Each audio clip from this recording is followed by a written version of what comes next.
Garde-moi toujours près de toi. Garde-moi près de toi.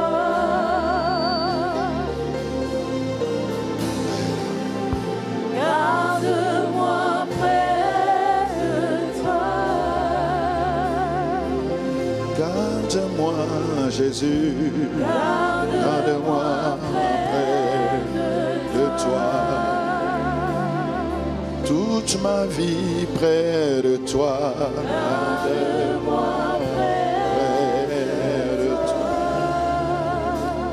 Jésus, le jour, la nuit, Seigneur, nous voulons, Éternel, rester tout près de toi. Selon qu'il est écrit, celui qui demeure sous l'abri du Très-Haut, il repose à l'ombre du Tout-Puissant.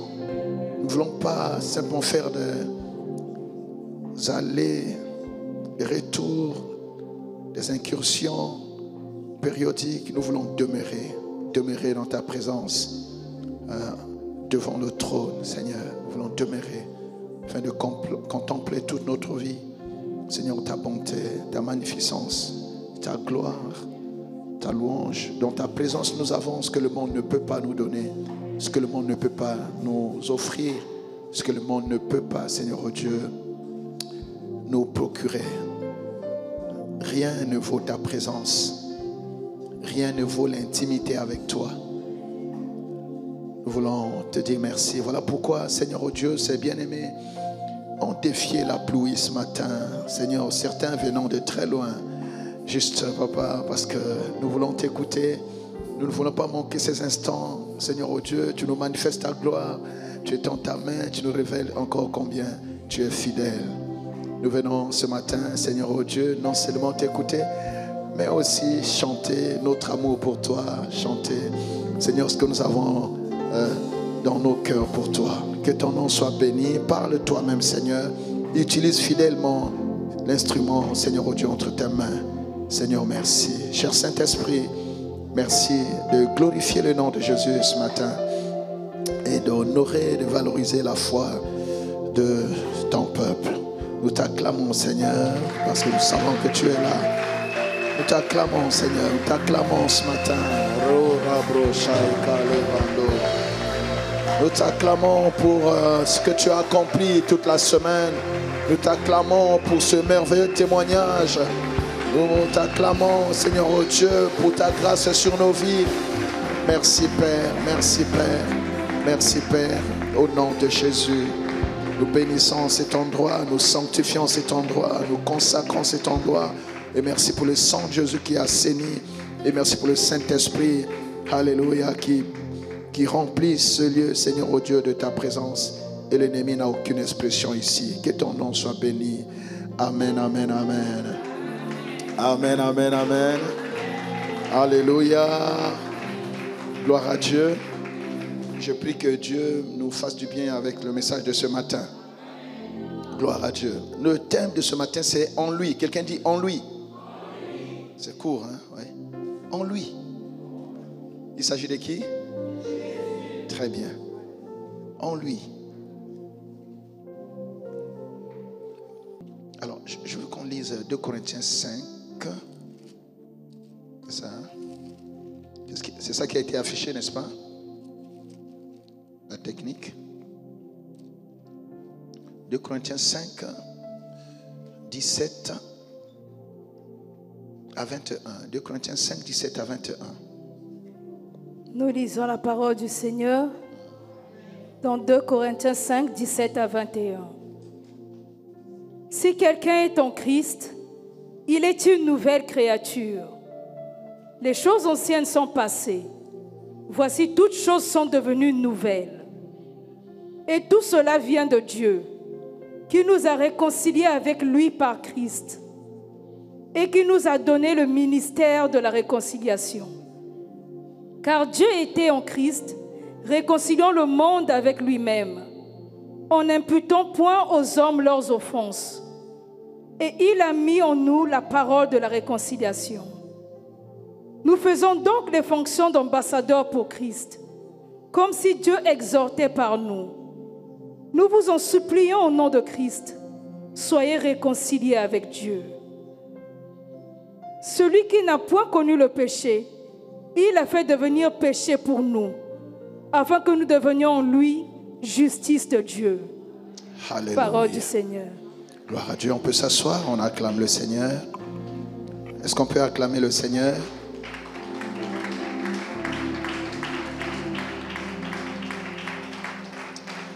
Amen, amen. Voilà, qui était là dimanche dernier?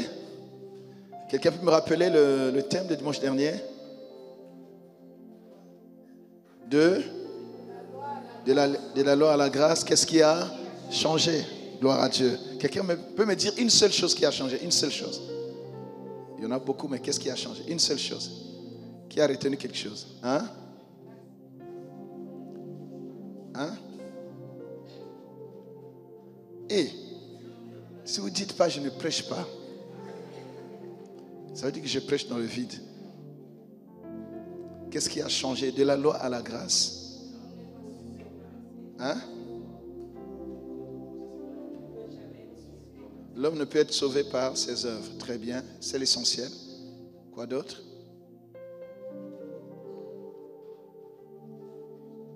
Hein?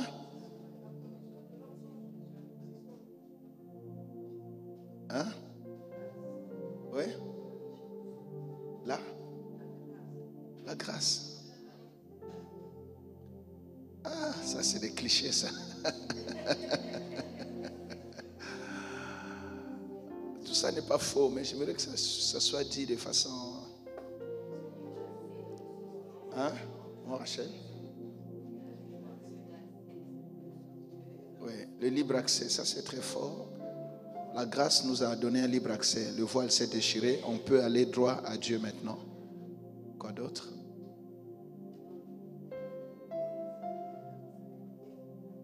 Hein?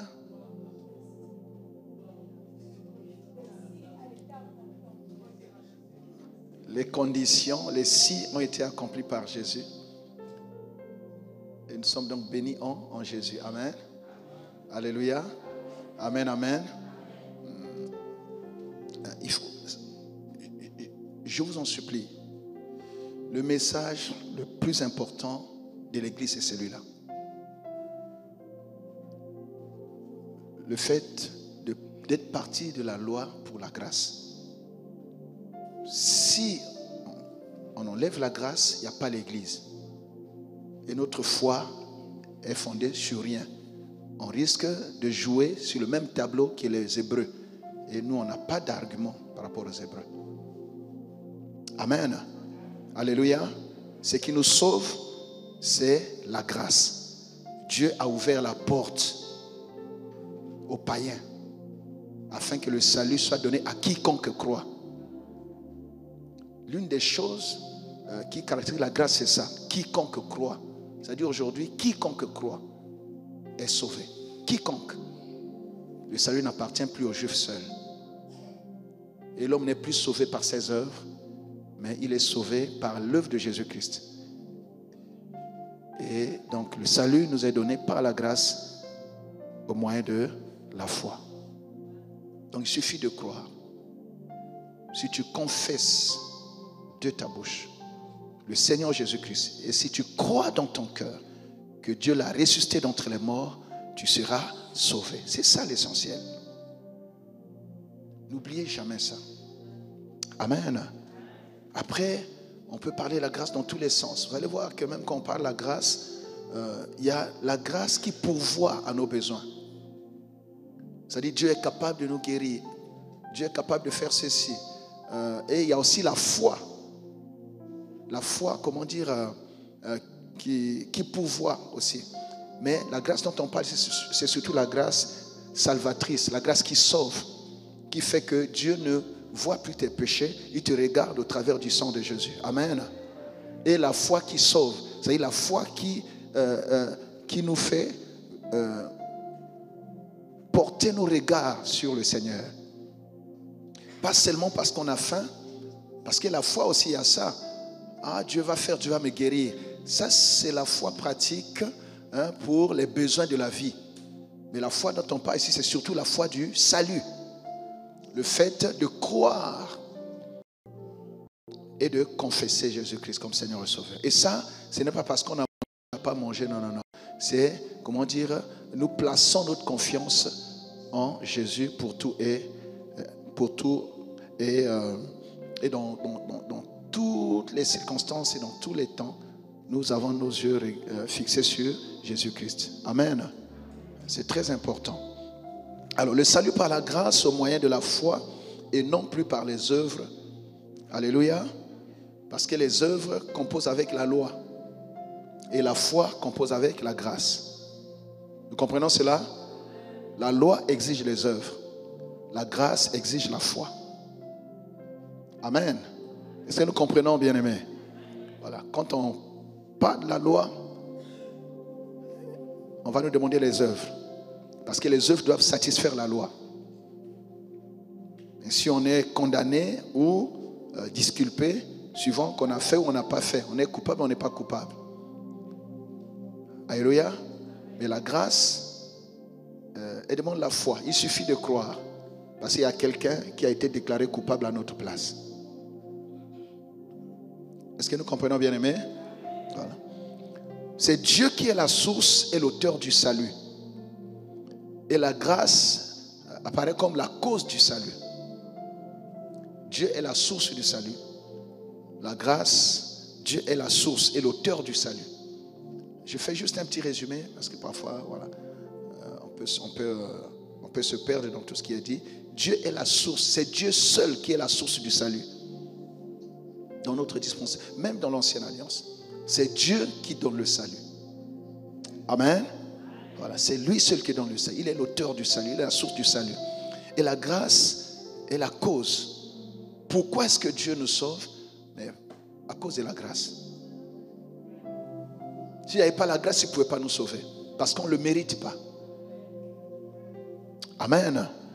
Maintenant, la foi, c'est le moyen par lequel ce salut est reçu. C'est un peu la main du cœur. C'est-à-dire, le salut est donné.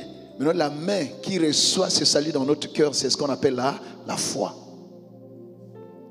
Donc, la grâce, elle est là. Le salut, il est là. Mais faut-il encore le recevoir? Et c'est comme quand on vous donne quelque chose, vous tendez la main, n'est-ce pas? Pour recevoir la chose. Et la main de notre cœur qui reçoit ce que Dieu donne, c'est la foi. Comprenez l'image? Voilà. Donc Dieu est la source et l'auteur du salut. La grâce est la cause du salut. Et la foi est la main qui reçoit ce salut. Ce qui nous permet de recevoir ce que Dieu nous a donné, c'est la foi. Donc sans la foi, personne ne peut être agréable à Dieu. Sans la foi, personne ne peut recevoir les promesses de Dieu. Sans la foi, les choses que Dieu t'envoie peuvent traîner là. Attendons la foi. Amen. C'est ainsi que vous pouvez être au même endroit.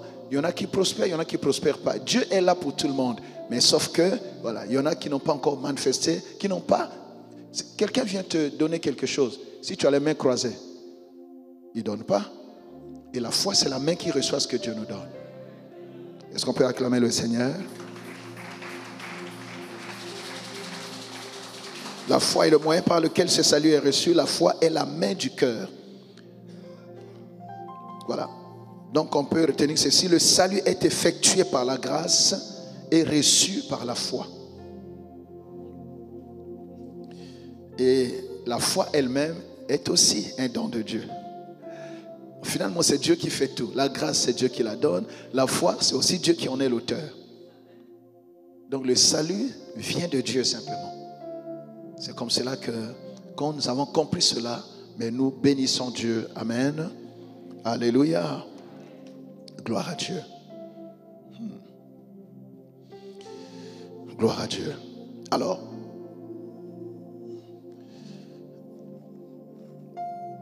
la grâce vient inaugurer une nouvelle alliance qui est une alliance comment plus excellente.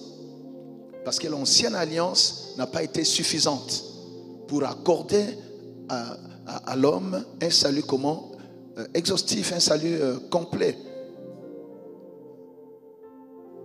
Donc Dieu a établi une nouvelle alliance, mais qui vient avec la grâce. lis Hébreux 8. Lis le verset 6 à 7. Hébreux 8, 6 à 7. Oui. Mais maintenant, il a obtenu un ministère d'autant supérieur qu'il est le médiateur d'une alliance plus excellente. Jésus a obtenu un ministère d'autant plus supérieur par la qualité de son service. Amen. Nous avons dit dimanche dernier que la valeur de la chose rachetée est révélée par le sacrifice consenti. La rançon mise en jeu. C'est comme dans un magasin, le prix révèle la valeur de la marchandise. Amen. Donc le sacrifice de Jésus, l'offrande de Jésus a été agréée par Dieu. Il n'y avait plus rien au-dessus. La loi était totalement satisfaite. C'est ainsi qu'il a reçu un ministère d'autant plus supérieur qu'il est devenu le médiateur, comment? Le médiateur d'une alliance plus excellente. D'une alliance plus excellente. Parce que l'alliance d'avant, c'était quoi? Avec la circoncision de la chair. Mais on peut comment on dit? Circoncire quelqu'un, mais son cœur. Ça devenait un rituel. Amen. Mais le cœur ne changeait pas. Est-ce que nous comprenons, bien aimés? C'est pour ça qu'en Jésus, notre circoncision, elle est du cœur. Alors, voyez quelque chose. Quand on parle de la circoncision, est-ce qu'on peut circoncire les femmes? Non. Vous voyez? Maintenant, dans la nouvelle alliance, mais la circoncision touche tout le monde. Parce que c'est une circoncision de cœur. Donc le salut est donné à quiconque. C'est comme ça que l'apôtre Paul dit, dans cette dispensation, il n'y aura ni homme ni femme, ni juif ni grec, ni libre ni esclave. On peut ajouter ni pauvre, ni riche, ni libre ni esclave. Est-ce que nous comprenons, bien aimés? Ce sont des choses importantes, je le dis doucement, calmement, pour que ça entre et ça reste.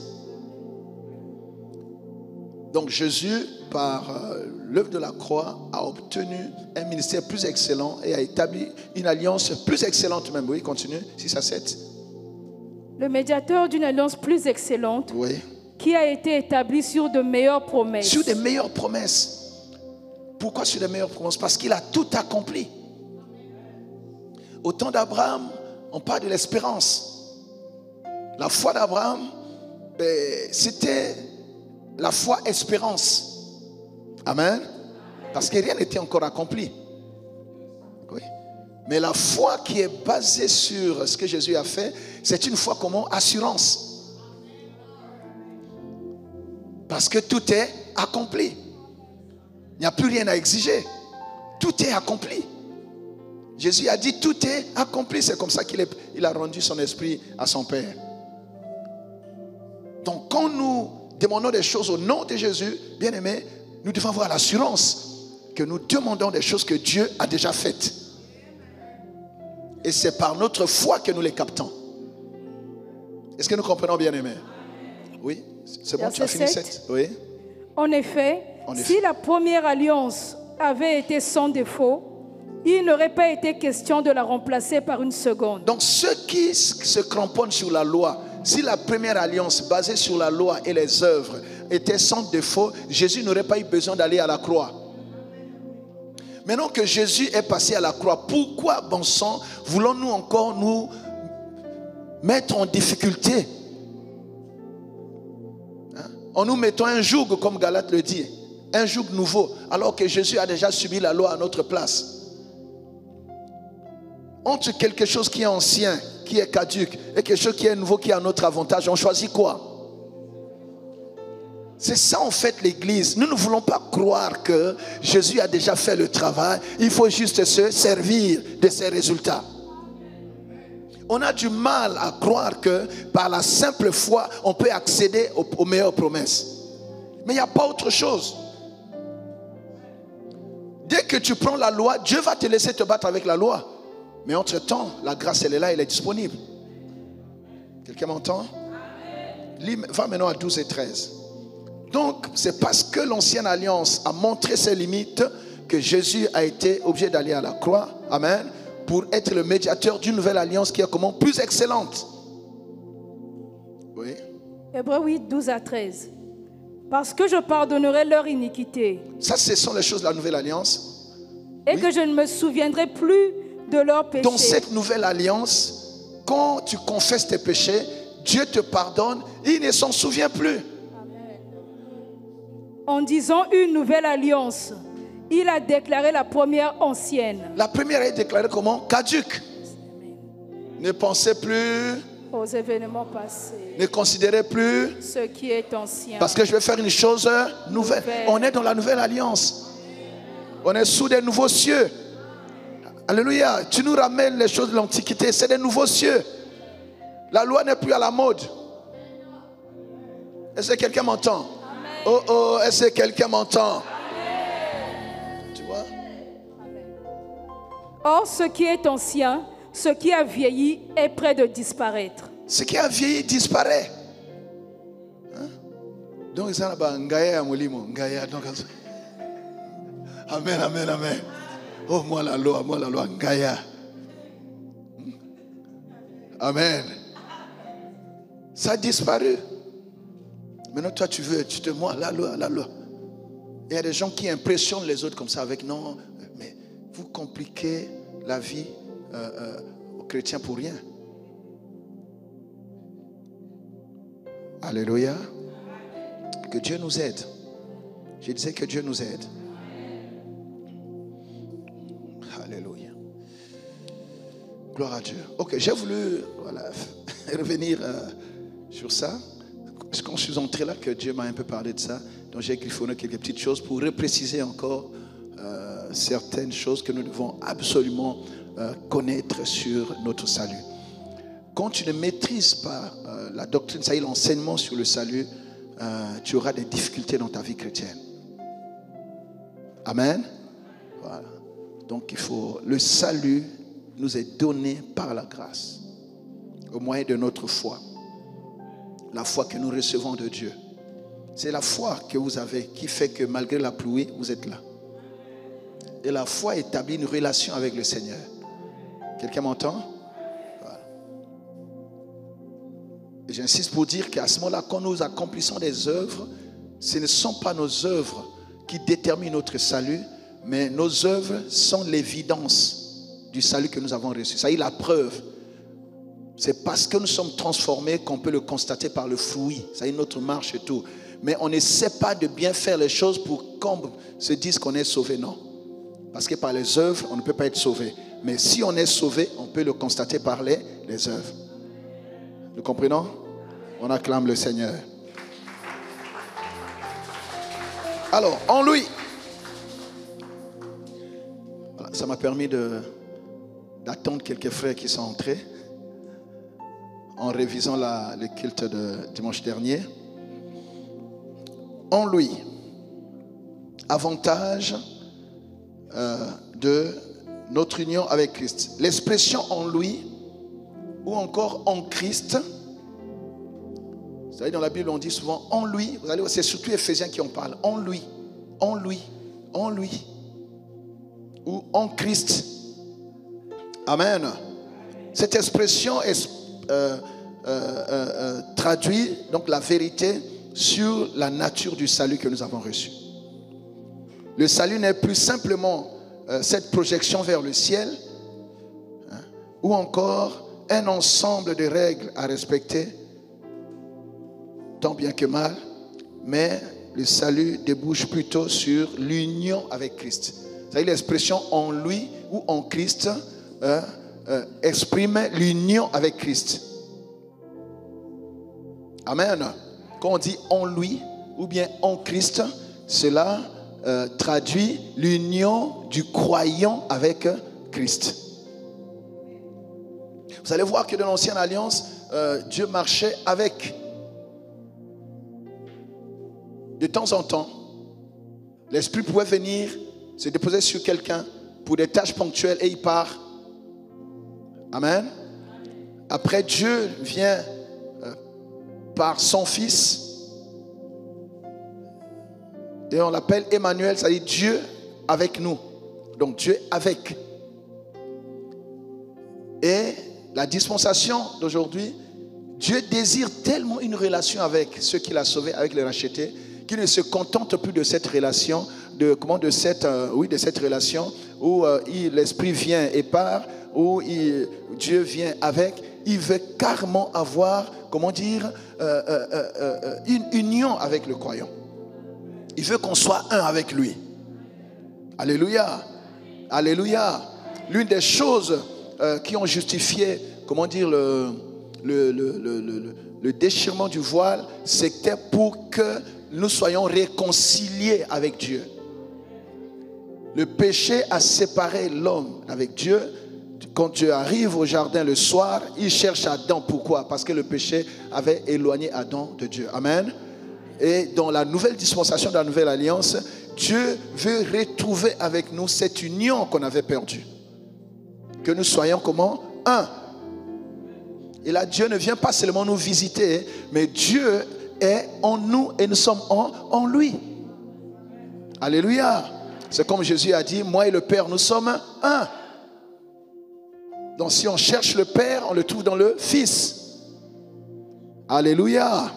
Oh oh, alléluia. L'union avec Christ. Donc notre relation avec le Seigneur dans cette dispensation, dans cette nouvelle alliance, débouche sur l'union avec Christ. Amen.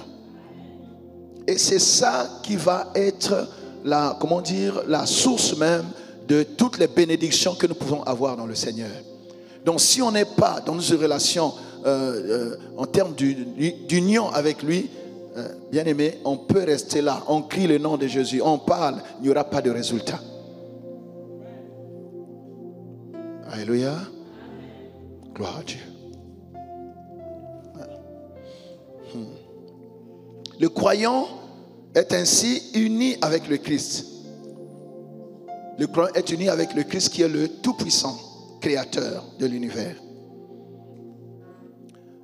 Alors, c'est quand nous atteignons ce niveau d'unité, d'union avec Christ, alléluia, que nous devenons capables maintenant, capables de faire quoi? Capables de craindre Dieu, de marcher selon la foi. Nous devenons inébranlables. Et nous devenons utiles à Dieu, utiles au royaume. Et nous sommes assurés de notre salut. On est certain de notre salut. Parce qu'on est en union avec lui. Et si on est en union avec lui, plus personne ne peut nous séparer. Donc la meilleure relation à avoir avec le Seigneur, c'est quoi? C'est l'union avec lui. L'union avec le Seigneur. Ce n'est pas des rencontres épisodiques, on vient le dimanche, on prie, puis chacun... Non. C'est-à-dire, tu sens que tu es un avec le Seigneur. Tu as une relation avec lui. Nous verrons tout à l'heure que la relation avec le Seigneur a évolué pendant toutes ces dispensations, ces alliances.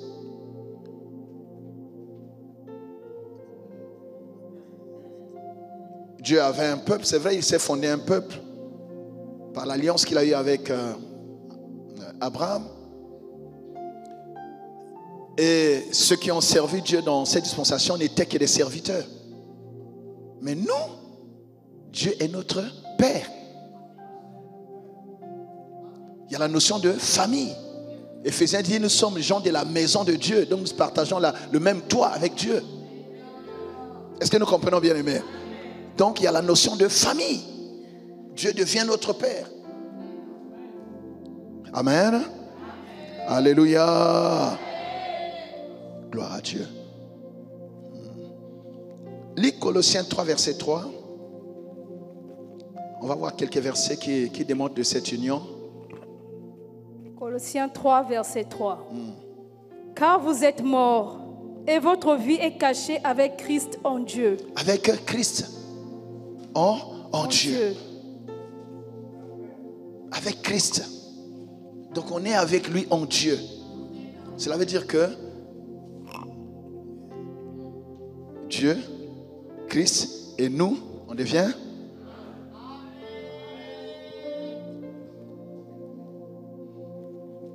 Lis Colossiens 1, 27, partie B, vers la fin. Christ en nous, ou Christ en... Oui. Colossiens 1, 27. À qui Dieu a voulu faire connaître quelle est la glorieuse richesse de ce mystère. D'accord. Parmi les païens, savoir Christ en vous, l'espérance de la gloire. C'est un mystère. Christ est en nous. Ceux qui ont reçu Jésus comme Seigneur et Sauveur, Christ habite en eux.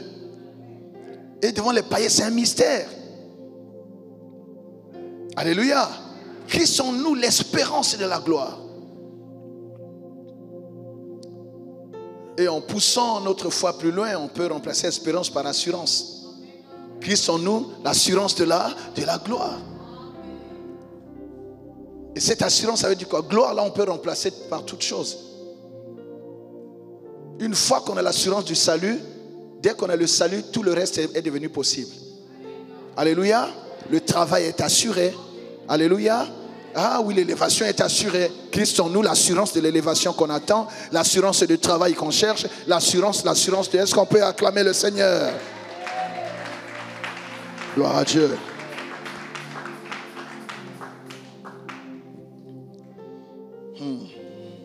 Alors, le fait de l'union avec Christ est indiqué de façon claire dans quelques passages.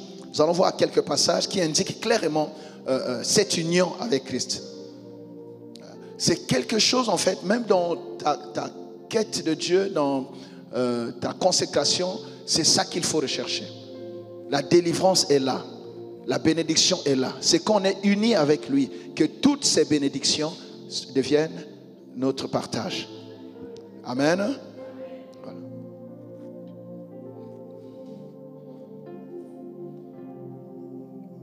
Voilà. Le fait de l'union avec Christ est indiqué de façon claire dans quelques passages. Prends Romains 6. Romains 6, 4 à 5. Romains 6, 4 à 5. Nous avons donc été ensevelis avec lui par le baptême en sa mort. Est-ce que nous comprenons cela? Nous avons été comment? Ensevelis avec lui par le baptême en sa mort. Oui. Afin que comme Christ est ressuscité des morts par la gloire du Père, de même nous aussi, nous marchions en nouveauté de vie. En effet, si nous sommes devenus une même plante avec lui par la conformité à sa mort, nous le serons aussi par la conformité à sa résurrection. Nous sommes devenus une même plante avec lui par la conformité à sa mort. C'est-à-dire qu'on nous plonge dans l'eau du baptême, alléluia, et quand nous sortons, c'est aussi la conformité à sa résurrection. Donc nous sommes un avec lui. Celui qui a reçu Jésus est devenu un avec Jésus. Donc il est mort avec Jésus et cela est symbolisé, illustré par le baptême, par immersion, amen, et ressuscité, mort avec Jésus par le baptême.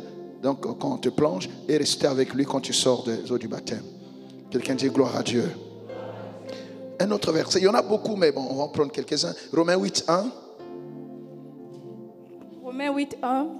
Il n'y a donc maintenant aucune condamnation pour ceux qui sont en Jésus-Christ. Pour ceux qui sont en Jésus-Christ. C'est-à-dire, la condamnation est là, mais exception est faite pour ceux qui sont en Jésus-Christ.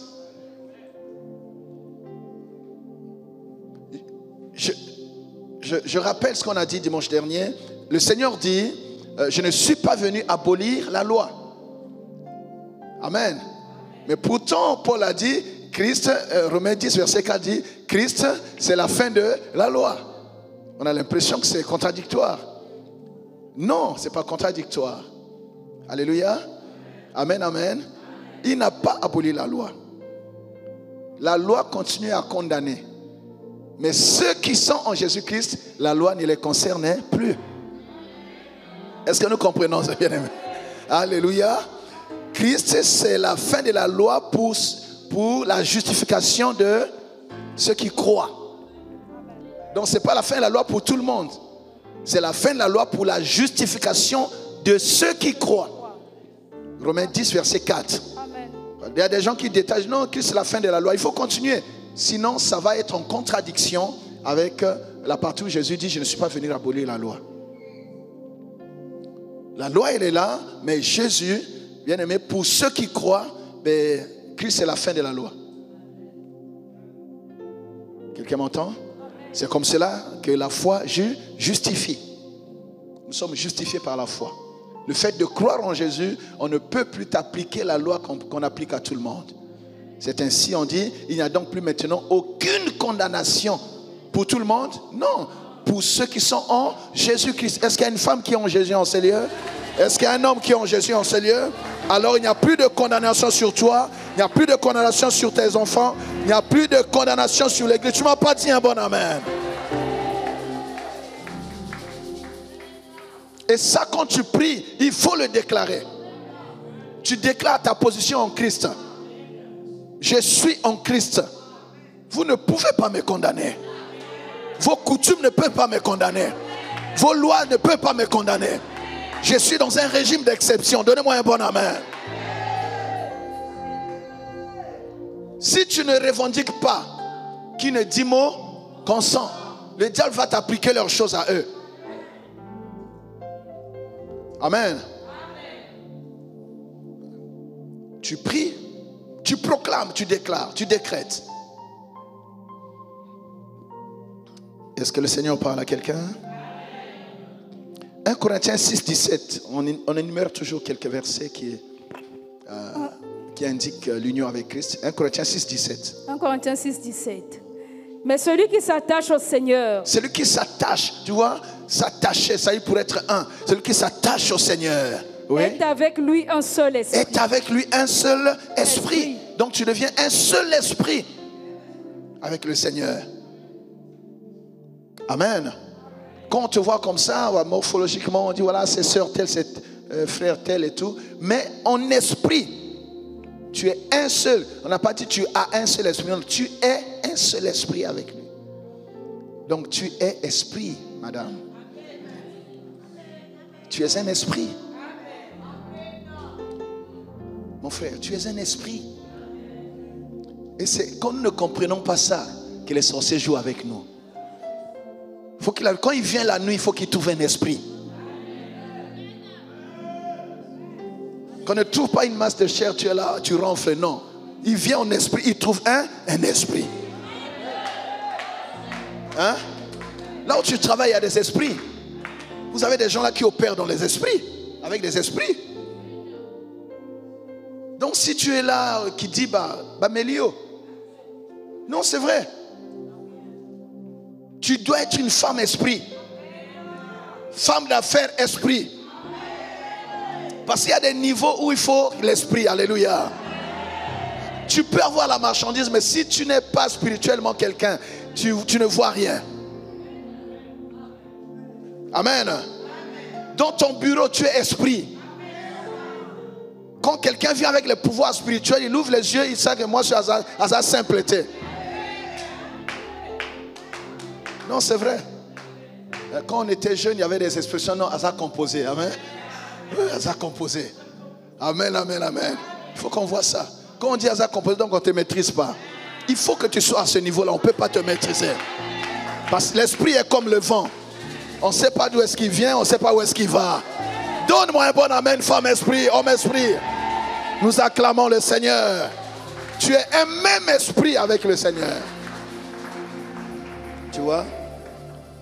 Alors, quelques illustrations. Comment la Bible illustre cette union que nous avons avec le Seigneur. Jean 6, 53 à 56. Jean 6, 53 à 56. Jean 6, 53 à 56. Jésus leur dit, en vérité, je vous le dis, oui. Si vous ne mangez la chair du Fils de l'homme, et si vous ne buvez son sang, vous n'avez point la vie en vous-même.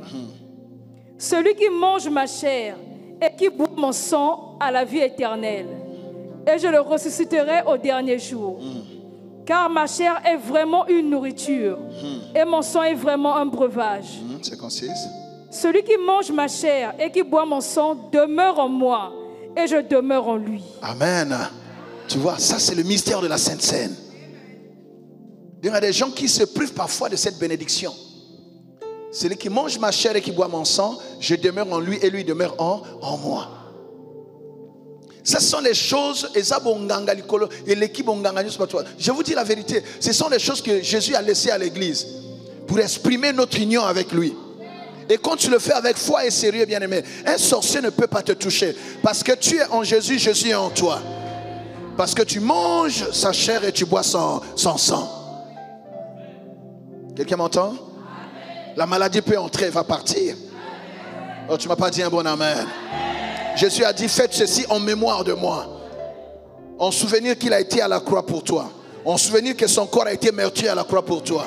Donc quand la maladie entre, elle trouve là déjà plus qu'un vaccin. Elle sort. Amen, amen. Jean 6, verset 4, dit quoi? Jean 6, verset 4. Or la Pâque était proche, la fête des Donc Juifs. les illustrations, il y a au niveau de la Sainte Seine, ça illustre notre union avec Christ. Amen. Voilà. Maintenant, Jean 6, verset 4, dit quoi? Or la Pâque était proche, la fête des Juifs. Verset 5. Ayant levé les yeux et voyant qu'une grande foule venait à lui. C'est bon, on laisse ça. On a déjà parlé de la Sainte Seine, ça nous conduisait à ça en fait. Il y a aussi le baptême qui illustre notre union avec Christ. Amen. Le baptême. Romains 6, 4. On a lu ça un peu en amont. Romains 6, 4. Romains 6, 4. Nous avons donc été ensevelis avec lui par le baptême en sa mort. Voilà.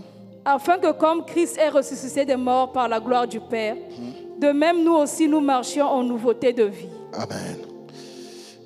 Donc le baptême aussi illustre notre union avec Christ. Amen. Nous avons aussi ce passage qui parle, Jésus est le cep, nous sommes des sarments. Ça aussi, ça illustre notre union avec Christ. Dans Jean 15, verset 5. Tu peux lire ça? Jean 15, verset 5. Oui.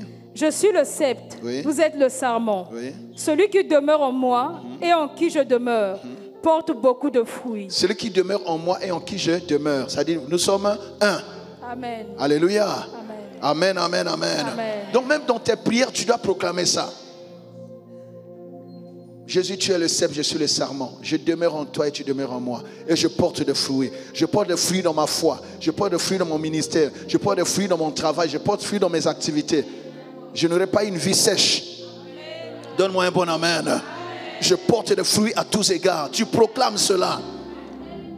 C'est-à-dire, il faut... Ce que je fais ici, le but c'est quoi? C'est pourquoi je parle doucement. C'est-à-dire, tu dois utiliser ça dans tes prières. Utiliser ça dans ton adoration. On ne prie pas, il faut pas, le Seigneur dit, il ne faut pas multiplier les vaines paroles pour rien. Prie efficacement avec la parole de Dieu. Alléluia. Parce que Dieu n'obéit qu'à sa parole. Alléluia. Il veille sur sa parole. Il ne veille pas sur nos larmes. Il veille sur sa parole pour l'accomplir. Gloire à Dieu. Il y a aussi une illustration, le corps de Christ. Le fait que nous formions son corps. Ça montre aussi que nous sommes un avec lui. Parce qu'il est comment? La tête, plutôt le chef, la tête de ce corps-là. Lis Ephésiens 2, versets 20 à 22. Ephésiens 2, 20 à 22. Ephésiens 2, 20 à 22. Vous avez été édifiés sur le fondement des apôtres et des prophètes, Jésus-Christ lui-même étant la pierre angulaire.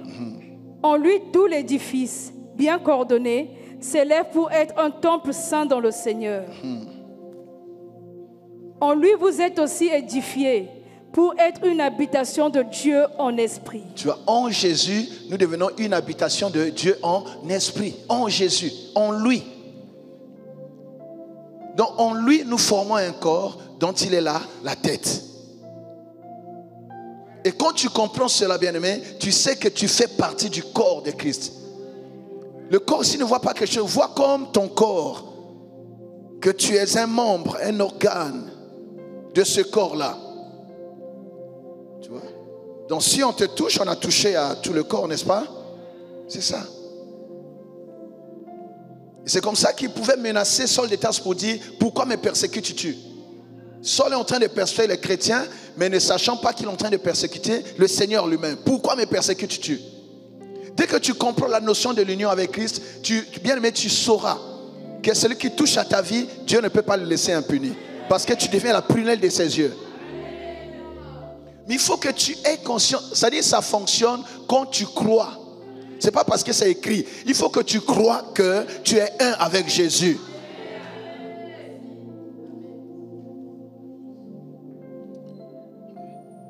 Dieu n'agit pas parce que c'est écrit. Dieu agit quand les écrits trouvent la place dans ton cœur. C'est-à-dire quand la parole est faite chair en toi. Donc prends la parole qui est dans la Bible et introduis-la dans ton cœur et fonctionne suivant ce qui est écrit. Tu verras Dieu agir et accomplir ce qu'il t'a promis par sa parole. Tu n'as pas dit un bon amen.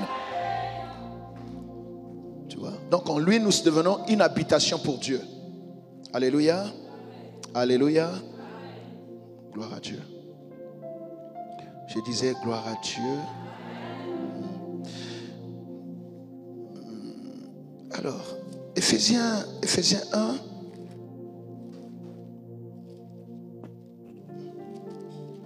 C'est calme aujourd'hui, hein? Je sais que vous n'aimez pas quand c'est tranquille comme ça, mais bon, supportez. Dieu veut que ça soit comme ça aujourd'hui. Éphésiens 1, 22 à 23 dit quoi? Éphésiens 1, 22 à 23.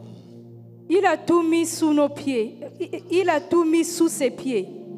Et il a donné pour chef suprême à l'Église, qui est son corps, la plénitude de celui qui remplit tout en tous. Il a tout mis sous ses pieds. Il a donné pour chef suprême à l'Église. Chef suprême à l'Église. Oui. Qui est son corps. Qui est son corps. Le fait que l'Église soit le corps de Jésus, si Dieu a tout mis sous les pieds de Jésus, donc Dieu a également tout mis sous nos pieds. Amen. Donc c'est quand tu comprends, bien-aimé, quand tu comprends ce mystère de l'union avec Christ, que tu vas marcher avec autorité. Que tu peux marcher sur les serpents et sur la spique. Et sur toute puissance de l'ennemi, rien ne peut tenir. Pourquoi?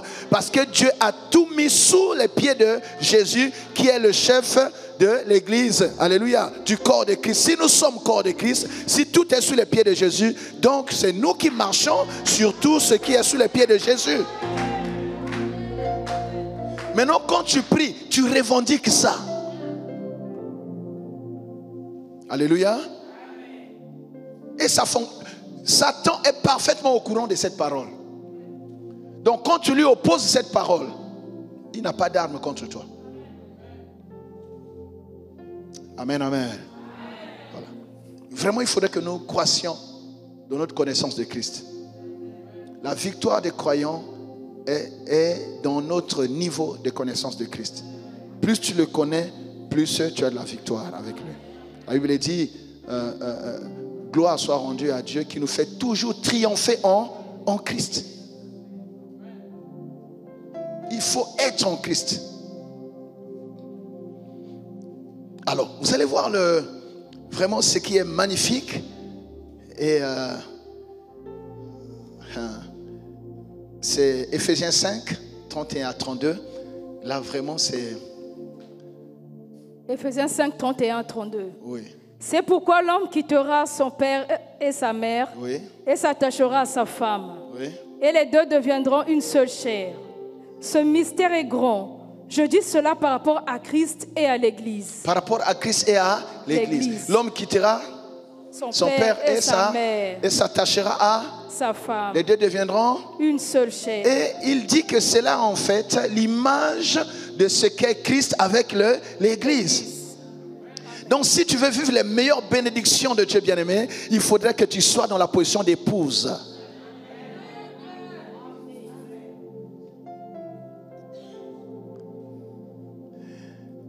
La relation avec le Seigneur a des étages. Il y en a qui sont simplement peuple de Dieu. Vous êtes là? Il y en a qui sont serviteurs de Dieu. Il Il y en a qui sont fils de Dieu. Mais Dieu nous attend à la position d'épouse. Ma fille, il y a des choses que tu dis à ton mari que personne n'est au courant dehors. C'est ça, non? Tu as l'oreille de ton mari. Il faut que nous montions à ce niveau d'intimité. C'est là qu'on a des bénédictions qui vont étonner le monde. Là, tu entres dans le secret de Dieu. Alléluia. Il te chuchote des choses à ton oreille. Les gens vont être surpris parce que la décision a été prise dans le lieu secret. Oh, j'ai pas eu ton amen. Le matin, les gens voient ce qui s'est fait, mais ça a été décidé dans la chambre haute. C'est pour ça qu'un enfant de Dieu doit avoir du temps avec son Dieu. C'est quand tu as du temps avec ton Dieu que tu es dans la position d'épouse.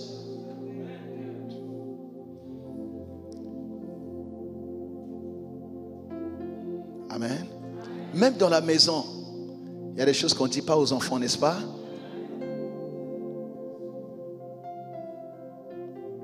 Donc ici, il ne s'agit plus d'une simple relation comme ça. Il s'agit maintenant, cette relation doit évoluer au niveau de l'intimité.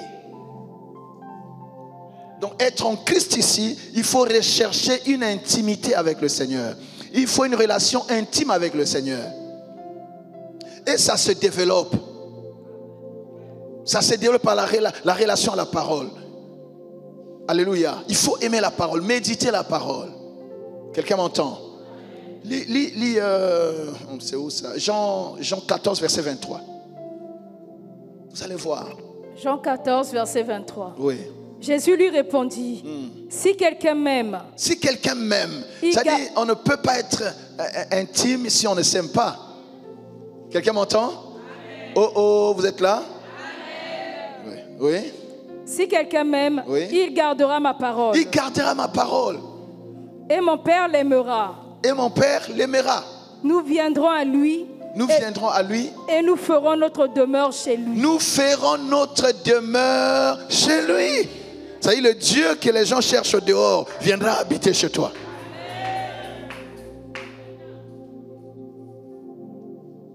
L'intimité. Quelqu'un dit avec moi l'intimité. Il faut rechercher l'intimité. Combien de temps passes-tu avec le Seigneur? Des temps seul. Là, nous passons du temps, c'est vrai et tout, mais seul à seul. Amen. Où tu passes le temps dans l'adoration. Pas seulement adresser des demandes. Ça veut dire un foyer où c'est fait que des demandes. Non, c'est vrai. Tu vas voir l'homme, il revient à 22 ans, on avait trop de travail. Non, il n'a pas trop de travail. À ce banc, on va demander les quais. Non, c'est vrai. Amen. Non, c'est vrai. Mais quand les demandes sont remplacées par l'adoration, il y a des choses que tu recevras sans avoir demandé quoi que ce soit.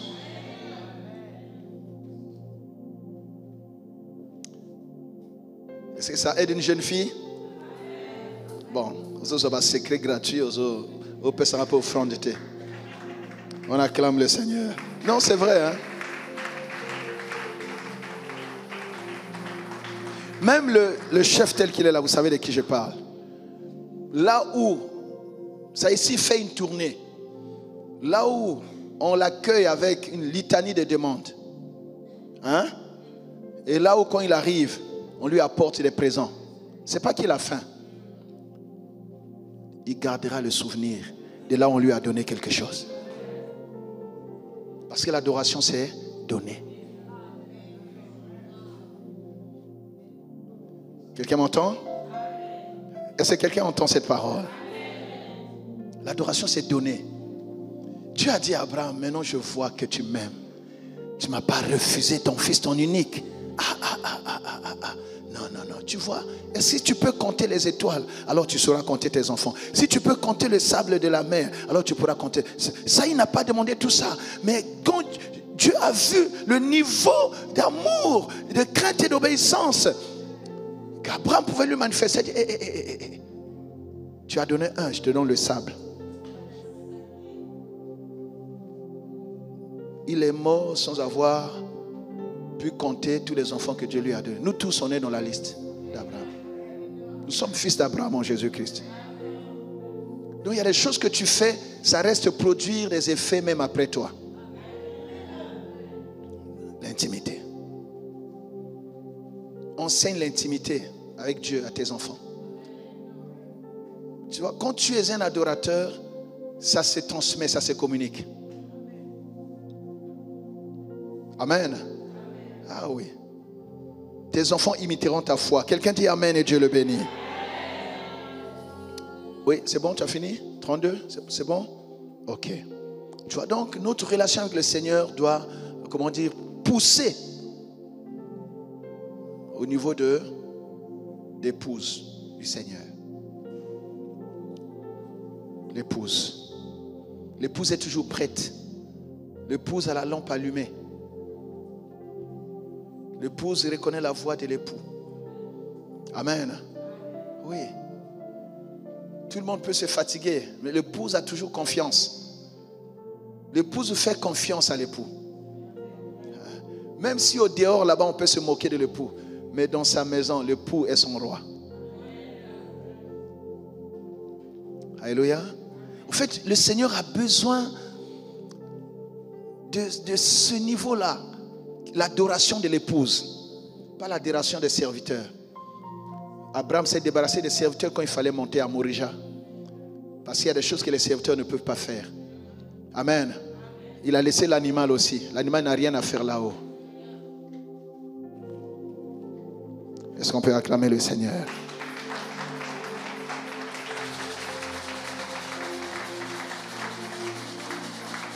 Alors, quelle est la nature de cette union avec Christ?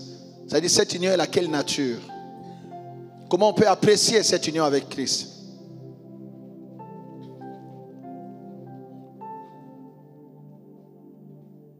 C'est une grande leçon sur la doctrine du salut. Mais voilà, je prends quelques éléments juste pour nous aider. J'aimerais vraiment que notre adoration soit fondée sur la connaissance de Christ. Sur les meilleures promesses auxquelles on ne peut accéder que si on est en union avec Christ.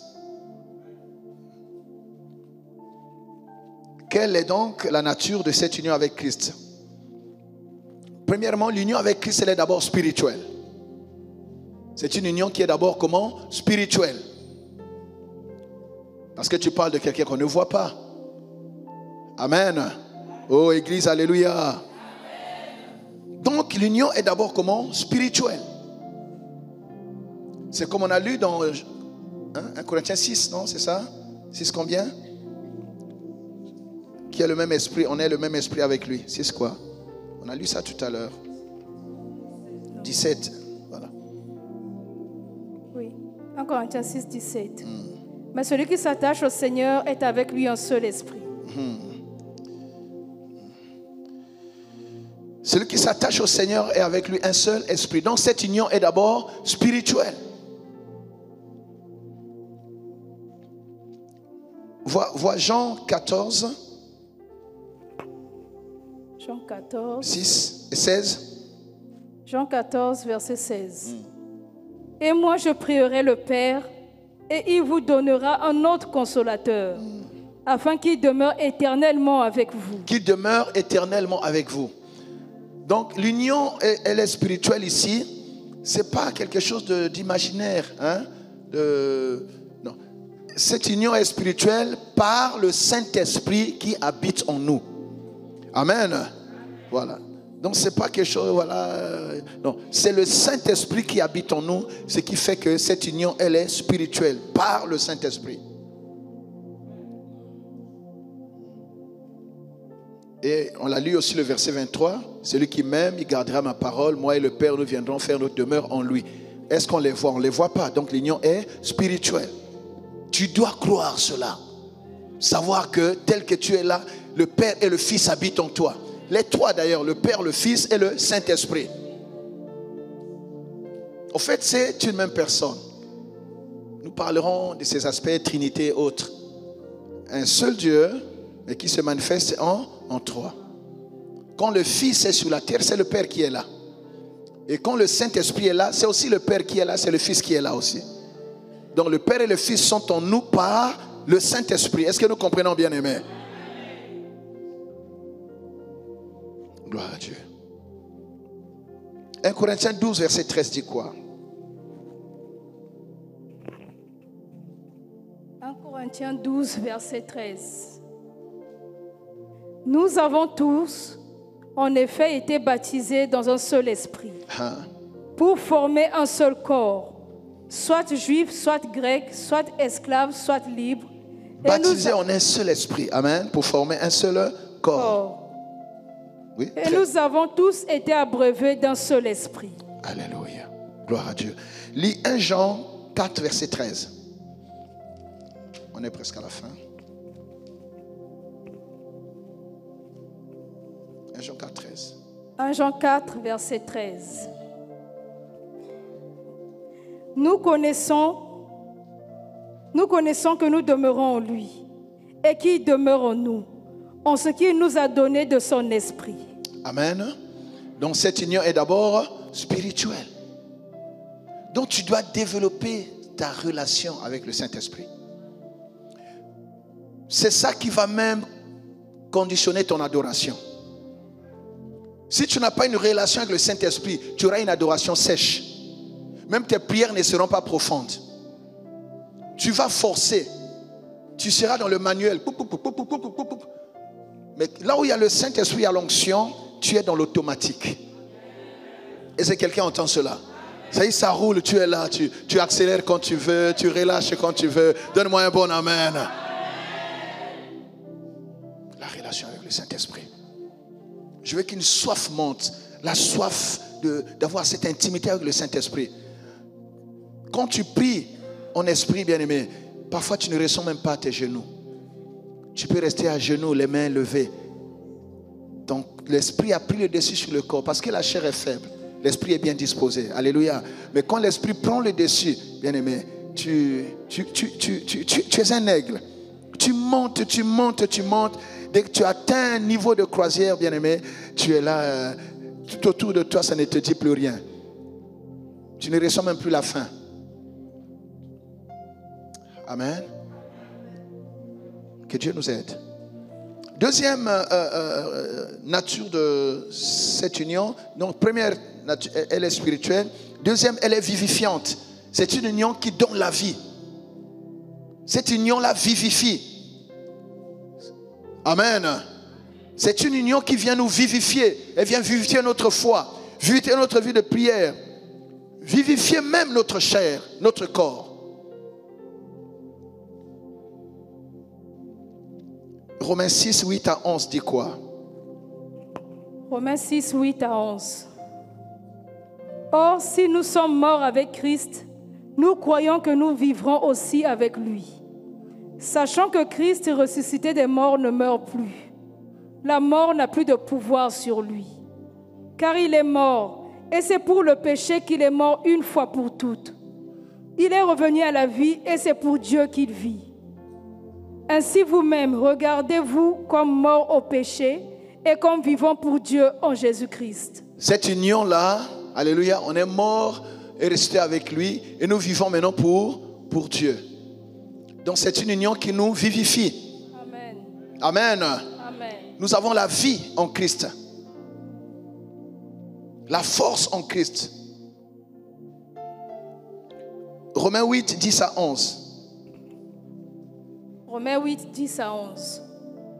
Et si Christ est en vous, le corps, il est vrai, est mort à cause du péché, mais l'esprit est vie à cause de la justice. Et si l'esprit de celui qui a ressuscité Jésus d'entre les morts habite en vous, celui qui a ressuscité Christ d'entre les morts rendra aussi la vie à vos corps mortels. Il rendra aussi la vie à nos corps mortels. Par son esprit qui habite en vous. Par son esprit qui habite en nous. Et ça, c'est même un verset de guérison. Quand tu es faible, tu peux demander ça, alléluia. Si l'esprit de celui qui a ressuscité Christ d'entre les morts est en rendra la vie à vos corps mortels. Si cet esprit-là est en vous, celui qui a ressuscité qui est entre les morts, il rendra aussi la vie à vos corps comment? Mortels. Oui. Il vivifie. La résurrection est opérée par le Saint-Esprit. Est-ce que quelqu'un entend cela? Est-ce qu'on peut acclamer le Seigneur?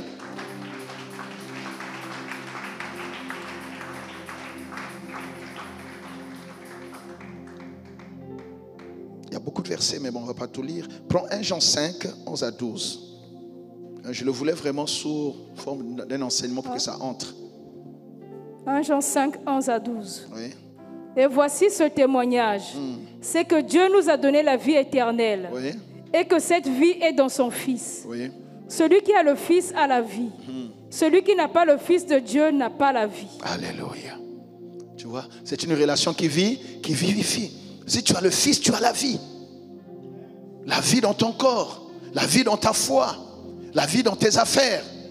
Partout tu vois les signes de la mort, proclame que tu es en union avec Christ. Christ en moi, la vie doit entrer dans cette maison. Christ en moi, mes affaires doivent vivre. Christ en moi, est-ce que quelqu'un entend et dit Amen? Christ en moi, la mort n'a plus de place dans cette famille. Parce que Christ est en moi. La vie prend le dessus. Alléluia. Quelqu'un dit gloire à Dieu.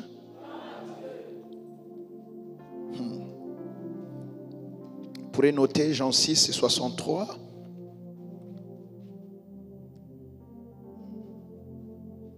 Vous pourrez noter aussi 2 Corinthiens 3 verset 6. Alors, troisième nature, c'est une union comment? Inclusive. C'est-à-dire, elle concerne l'homme en entier.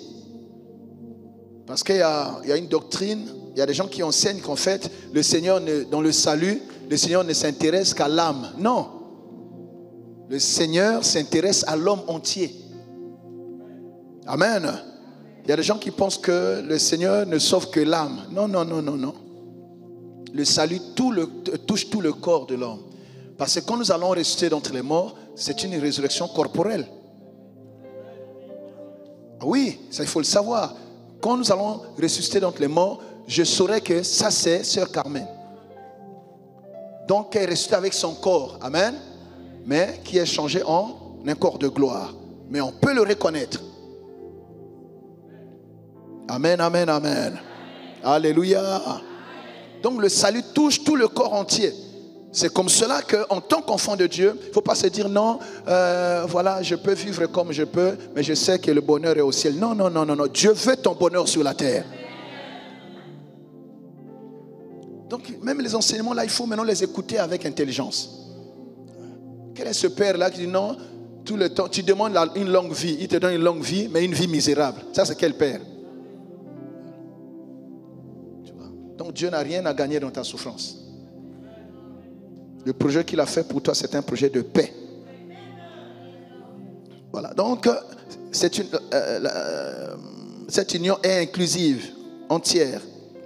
C'est-à-dire, elle touche l'homme dans son entièreté. 1 Corinthiens 6, verset 15 dit quoi? 1 Corinthiens 6, verset 15. Oui.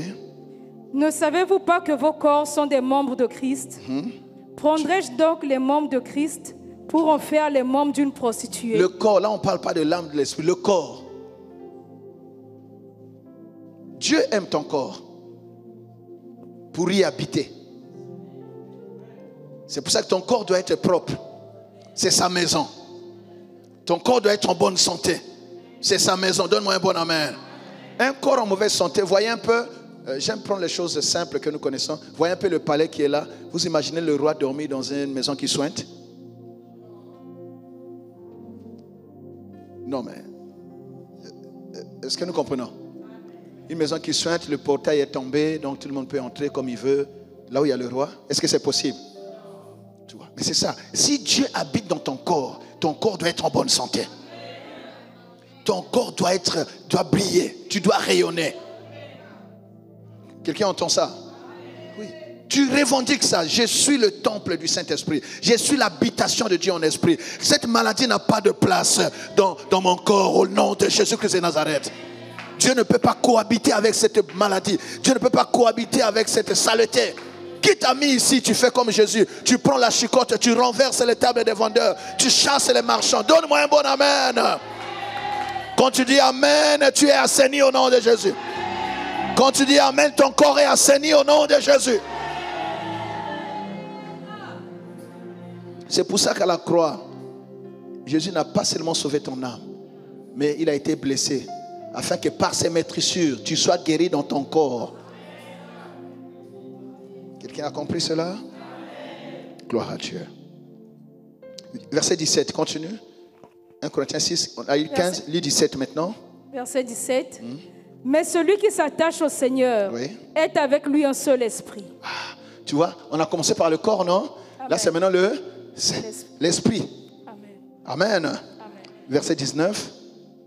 Ne savez-vous pas que votre corps est le temple du Saint-Esprit qui est en vous, que vous avez reçu de Dieu et que vous ne vous appartenez point à vous-même? Il y a quelqu'un qui a le titre foncier. Amen. Amen. Tu es la propriété de quelqu'un. Il ne faut pas tolérer. Non, c'est la voie. C'est la porte que Dieu t'a donnée pour naître ici. Mais dès que tu as donné ta vie à Jésus, c'est Jésus qui a le titre de propriété. Vos corps ne vous appartiennent plus. Vous ne vous appartenez plus. Donc quand ils te réclament là pour te tuer, rappelle-leur que tu appartiens à Jésus. Acclame le Seigneur. C'est d'ailleurs pour ça que tu ne meurs pas depuis qu'on t'attaque. Parce que tu appartiens à Jésus. Tu vois, ta façon d'acclamer n'est pas bonne. Hein? Bon, une bonne information comme ça. Quatrième nature. Donc 1, spirituelle. 2, vivifiante. 3, inclusive. Quatrième, elle est éternelle. C'est une union comment? Éternelle. Une union incassable. On ne peut pas détruire cette union-là. Il y a des gens qui dorment, maman Nangaye.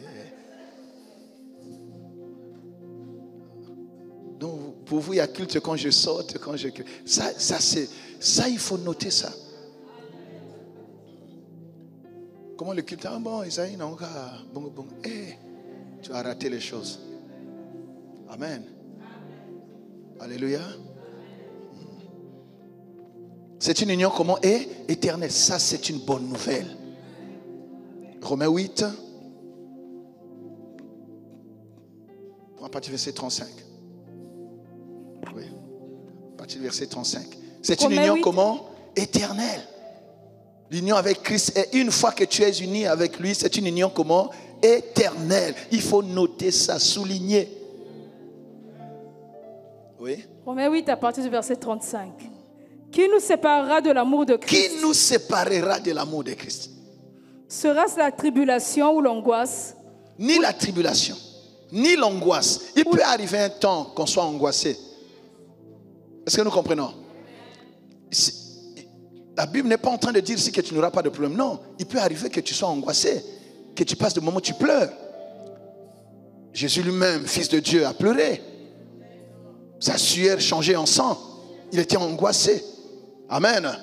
Mais cela n'a pas annulé son identité d'enfant de Dieu, de fils de Dieu. Il peut arriver que dans la douleur, tu dises comme Jésus, Père, Père, pourquoi m'as-tu abandonné? Alléluia. Mais c'est une relation incassable. Vas-y. Ou la persécution, ou même la faim, persécution, rien. Oui. ou la nudité, ou le péril, ou l'épée. Selon qu'il est écrit, c'est à cause de toi qu'on nous met à mort tous les jours. Tu vois? Donc toutes ces choses qu'on a citées, ça ne peut pas te séparer de l'amour de Christ. Même si tu as faim, bien aimé, c'est pour un temps. Ça ne peut pas te séparer de l'amour de Christ. Même si tu manques des habits, c'est pour un temps. Même si tu n'as pas ce que tu attends, c'est pour un temps. Rien ne peut annuler ta relation avec le Seigneur. Il n'y a aucun maire il n'y a aucun juge qui peut prononcer le divorce entre toi et Jésus. Personne. Il n'y a aucun tribunal. Il n'y a aucun parquet. Hein? Il y a des histoires que j'ai reçues ces jours-ci. Amen. Ça, il n'y a aucune loi. Amen. La loi ne peut pas s'attaquer à ça. Il y a une histoire, je suis non, loi et Kolaksayo. Qui a déjà suivi ça? Amen, amen, amen. Gloire à Dieu. Alléluia. Bon. Dieu est bon. Alléluia. Et Dieu aime notre pays. Va jusqu'au verset 39. C'est à cause de toi qu'on nous met à mort tous les jours. Oui. Qu'on nous regarde comme des brebis destinées à la boucherie. Mais dans toutes ces choses, nous sommes plus que vainqueurs plus que vainqueurs, comment? Par celui qui nous a aimés. Par celui qui nous a aimés. C'est-à-dire, c'est un amour que personne ne peut enlever. Alléluia. Il nous a aimés le premier. Tu n'étais même pas encore né, il t'a déjà aimé, il a déjà versé la dot. La dot qui est activée par ton acceptation. Dès que tu reçois Jésus, boum, le mariage est scellé. Est-ce que tu comprends ça? Non, c'est différent. Le monsieur qui rôde tout là, il est en train de voir est-ce que ça va bien, ça va bien, tout. Mais Jésus n'a même pas eu besoin de vérifier ça. Non, mais quand tu comprends ça, tu aimes le Seigneur. Car j'ai l'assurance. Que ni la mort, ni la vie, ni les anges, ni les dominations, ni les choses présentes, ni les choses à venir, ni les puissances, ni la hauteur, ni la profondeur. J'ai l'assurance, reprends ça. Car j'ai l'assurance que ni la mort, ni la vie, ni les anges, ni les dominations, ni les choses présentes, ni les choses à venir, ni les puissances, ni les passés, ni les présentes, ni à venir, ni les puissances, oui, ni la hauteur, ni la profondeur, ni aucune autre créature, ne pourra nous séparer. Dieu est en train de recenser, de faire l'inventaire de tout ce qui pourrait te séparer de son amour, mais il ne voit rien de tout ça. Donnez-moi un bon amen. Amen. Oui. Ne pourra nous séparer de l'amour de Christ. Ne pourra nous séparer de l'amour de Dieu. Alléluia. Manifesté en Jésus-Christ notre Seigneur. Jésus-Christ. Cet amour est manifesté en Jésus. Dieu a tant aimé le monde qu'il a donné son Fils unique afin que quiconque croit en lui. Donc cet amour est manifesté en Jésus. Ne périssez point, mais qu'il est la vie éternelle. Ne périssez comment? Point. Qu'il est la vie éternelle. Qui est la vie éternelle. C'est une relation éternelle. Ton père peut te régner, mais Dieu ne peut pas te régner. Parce qu'il a investi Jésus pour que vous soyez en union. Donne-moi un bon amen. Amen. Est-ce que nous voyons ça, bien-aimé? Et là, tu peux adorer Dieu. Tu verras que quand tu comprends ces choses, tu n'auras même pas le temps d'adresser des requêtes à Dieu. Si tu dis j'adore pendant 1 heure, tu n'auras pas encore fini de parcourir tout ça. 1 heure est déjà passée. Tu passeras plus de temps à adorer qu'à demander. Et comme Dieu cherche les adorateurs, il va te donner ce que ton cœur désire. Nous acclamons le Seigneur. Alors, rapidement, notez ça rapidement. L'heure est finie. Quelles sont les évidences de l'union avec Christ? C'est-à-dire comment on peut se rendre compte qu'une personne est en union avec Christ? Comment remarquer que nous sommes en union avec Christ? La première évidence, elle est d'abord, intérieure. Amen. L'évidence, elle est intérieure. Elle consiste à quoi? Au témoignage du Saint-Esprit.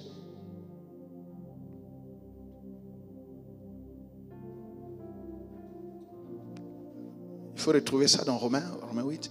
L'Esprit témoigne à ton esprit que tu es enfant de Dieu. Donc la première évidence est d'abord intérieure. Romains 8, verset 16. Oui. L'Esprit lui-même rend témoignage à notre esprit que nous sommes enfants de Dieu. C'est-à-dire c'est intérieur, c'est toi, c'est ta relation. C'est pour ça que parfois les gens nous jugent. Ne te laisse pas être ébranlé par les jugements des gens. Amen. Oui, tu connais ta relation avec le Seigneur. Tu connais ton intimité avec le Seigneur. Les gens aimeraient te juger avec... Mais ne les suis pas. Toi, ce qui est important est une bonne relation avec le Seigneur. Il y a des gens, eux-mêmes, ils n'ont pas une bonne relation avec le Seigneur, mais ils se sont érigés en juge. Qu'est-ce que vous en savez? Amen. Quand tu te lèves la nuit, est-ce qu'ils sont au courant? Tu vois? Donc le témoignage intérieur. Lis 1 Jean combien? Attends. 1 Jean 3, lis d'abord. 1 Jean 3. 1 Jean 3.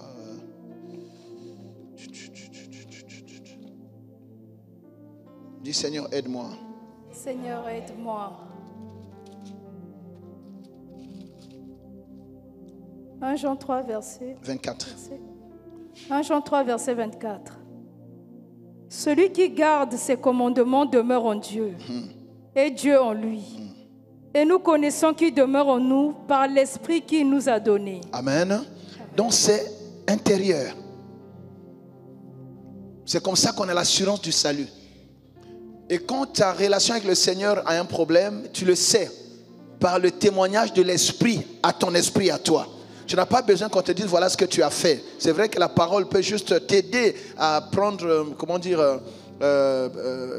voilà, à t'engager à la repentance ou à la confession. Mais en fait, l'Esprit témoigne d'abord à ton esprit que ce que tu as fait là ce n'est pas bien. C'est comme si tu vois, quand tu rentres, parfois tu pleures, tu es tout seul, personne n'a vu ce que tu as fait. Mais devant le Seigneur, tu es là, tu verses des larmes. Pourquoi? Parce que l'Esprit témoigne à ton esprit que tu es enfant de Dieu, tu ne peux pas faire ça. Il te convainc du péché, du jugement et de la justice de Dieu. Et c'est quelqu'un entend cela, bien-aimé.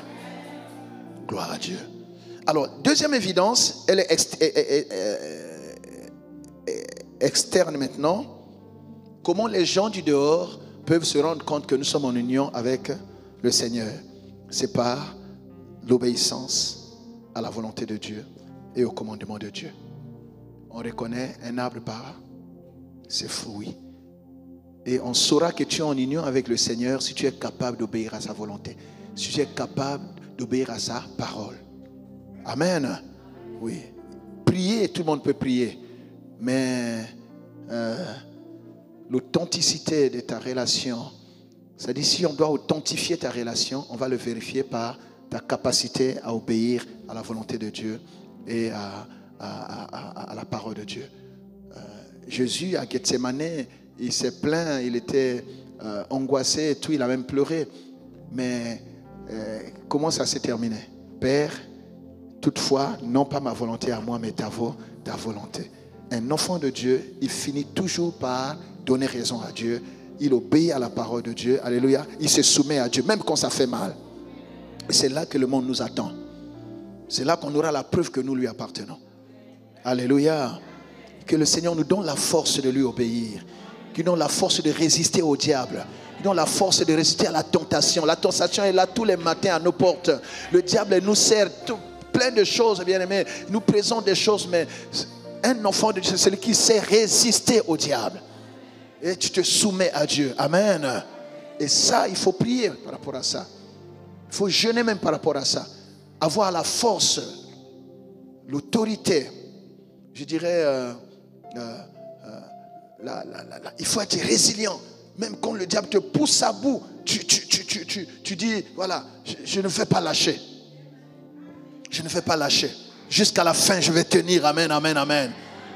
Et vous avez vu le cas de Jésus, c'est à la fin que les anges sont venus le célébrer. Amen.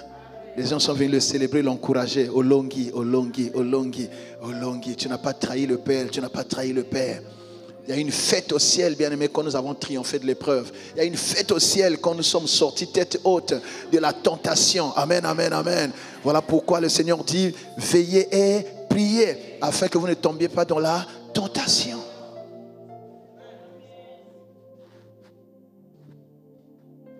Ah, vous n'êtes pas habitué à l'enseignement, vous voyez. Je vous avais prévenu dès le début qu'ici on va ça. Voilà. Maintenant, pour vraiment terminer, quels sont les avantages? J'ai gardé ça à la fin pour que tu ne partes pas avant. Quels sont les avantages d'être unis avec Christ? Colossiens 2, 10. Sinon, prends 8 à 12.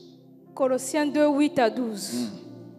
Prenez garde que personne ne fasse de vous sa proie par la philosophie et par une vaine tromperie, s'appuyant sur la tradition des hommes, sur les rudiments du monde et non sur Christ. Vous qui êtes en Christ, prenez garde que personne ne vous trompe avec les théories, les philosophies, les histoires. C'est-à-dire, quand tu es en Christ, tu as l'assurance. On ne peut plus te manipuler par de ces histoires qu'on fait là. Amen. Tu n'es plus ballotté par tout ce qu'on voit. Tu es en Christ et tu es ancré. Tu es en Christ. Tu dois avoir une assise en Christ. Amen. Tu dois avoir un ancrage dans le Seigneur. Tu dois avoir des racines dans le Seigneur. Tu ne dois pas avoir une foi flottante. Oh, que Dieu nous aide. Oui. Car en lui habite corporellement toute la plénitude de la divinité. Toi qui es en Christ, tu dois savoir qu'en lui, en ce Christ-là, habite corporellement quoi? Toute la plénitude de la divinité. Bonzambe etonda katinaye. Nyoso nzamba ko sala eza katinaye na Yesu. La plénitude de la divinité. Le Dieu créateur, alléluia, est pleinement en Jésus, en qui tu es. Donc c'est pas une relation légère. C'est profond. Tu es à la source. Tu es là où on peut réussir. Tu es là où on peut monter. Quand tu l'as rencontré, tu n'as pas à chercher quelqu'un d'autre.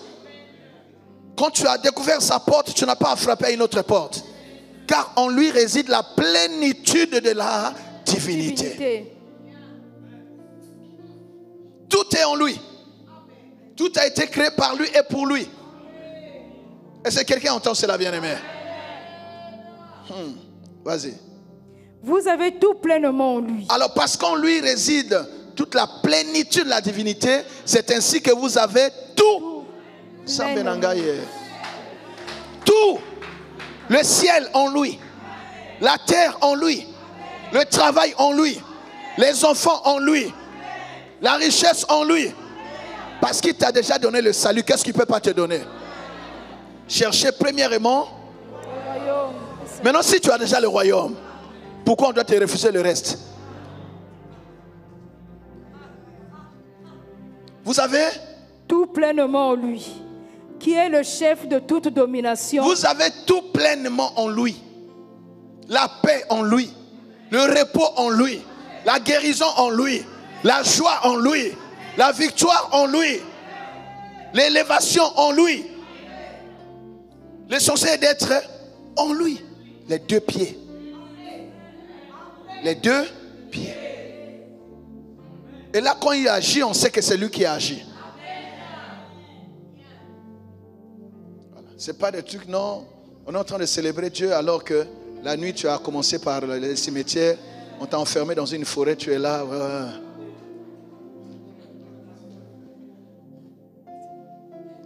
Tu vois? Dieu doit être le seul auteur de ta bénédiction. Quelqu'un m'entend? On acclame le Seigneur.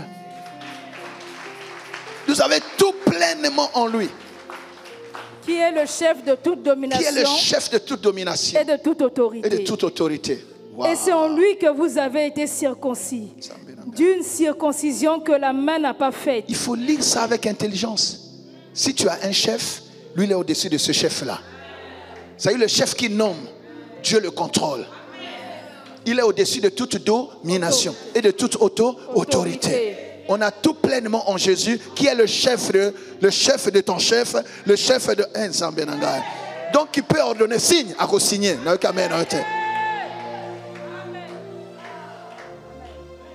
Tu vois? Oh Jésus.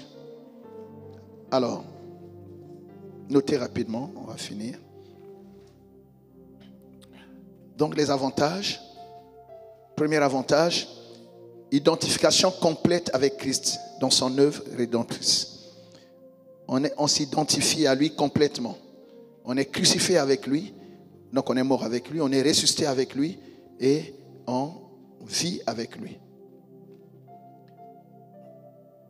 Donc les avantages, c'est qu'on s'identifie, identification complète avec Christ dans son œuvre rédemptrice. Crucifié avec lui.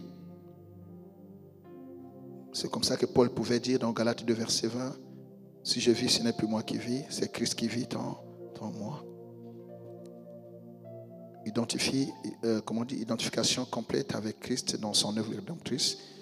Crucifié avec lui, donc mort avec lui, Galates 2, verset 20. Ressuscité avec lui, Romains 6, verset 5. Et vivons avec lui, Éphésiens 2, 5. Ressuscité avec lui, Romains 6, 5. Vivons avec lui, Éphésiens 2, 5. Deuxième avantage, une identification complète avec Christ. Là, on parlait d'abord de son œuvre rédemptrice, mais ici, c'est une identification complète. Nous avons tout pleinement en lui, donc Colossiens 2, verset 10.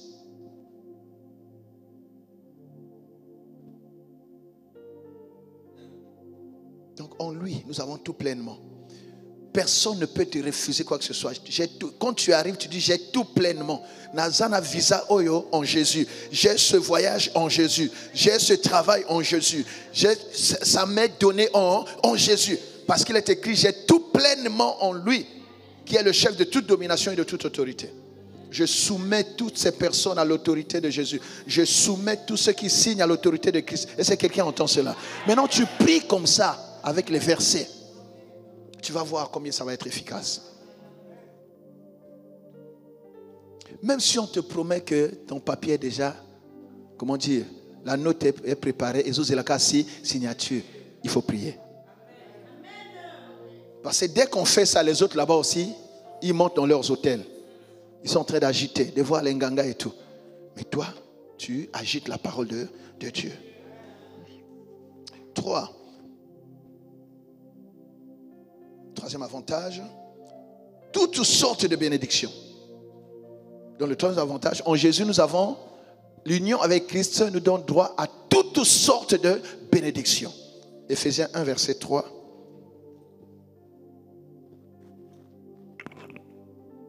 Éphésiens 1, verset 3. Oui. Béni soit Dieu, le Père de notre Seigneur Jésus-Christ, qui nous a bénis de toutes sortes de bénédictions spirituelles dans les lieux célestes en Christ. Amen. Tu vois, donc toutes sortes de bénédictions. Mais on peut citer, tu vois, le fruit spirituel, le fruit de l'esprit, l'exaucement des prières, la délivrance, les fruits de l'esprit, dans les bénédictions spirituelles, les fruits de l'esprit, l'exaucement des prières, la délivrance. Romains 8, 2, la délivrance. Nous sommes affranchis de la loi du péché et de la mort. La nouvelle création. Tu vois, ceux qui sont nés en Jésus, ceux qui sont en Christ, ils sont une nouvelle création. Les bonnes œuvres, tout ça sont des bénédictions. L'accès auprès du Père.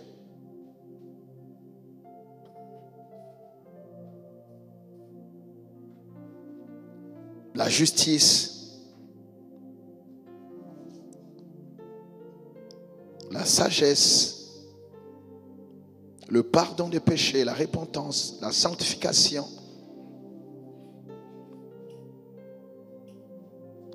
Et pour terminer, l'image de Christ. C'est un avantage. C'est-à-dire notre union avec Christ nous donne son image. Amen. Nous lui ressemblons, mais on quitte la ressemblance, on devient un avec lui. Ça y est, on se confond maintenant avec lui. Un autre avantage, la communion avec Christ. On a parlé de l'union, mais il y a une autre dimension de l'union, la communion. Nous devenons co-héritiers avec Christ.